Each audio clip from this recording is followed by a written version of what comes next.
കർത്താവിനോട് ഭയഭക്തിയുള്ളവനും അവിടുത്തെ വഴിയിലൂടെ നടക്കുന്നവനും ഭാഗ്യവാനാണ്.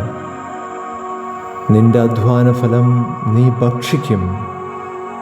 നിനക്ക് നന്മ വരികയും നീ സന്തോഷിക്കുകയും ചെയ്യും എന്ന് സങ്കീർത്തനത്തിലൂടെ ഞങ്ങളെ മനസ്സിലാക്കി തന്ന പിതാവേ, അഖില ലോകത്തിൻ്റെയും സൃഷ്ടാവും നിയന്താവുമായ ദൈവമേ, ഞങ്ങളുടെ അധ്വാനത്തിലൂടെ ലോക പുരോഗതി സാധിക്കണമെന്ന് അങ്ങ് നിശ്ചയിച്ചുവല്ലോ.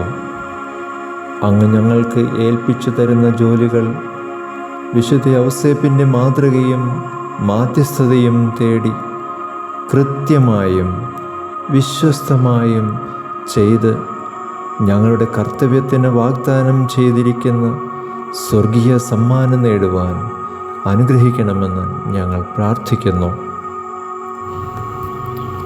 കന്യകാമറിയത്തിൻ്റെ വിശ്വസ്ത ഭർത്താവേ, ഞങ്ങളിൽ പരസ്പര വിശ്വാസം വളർത്തണമേ. ആമേൻ.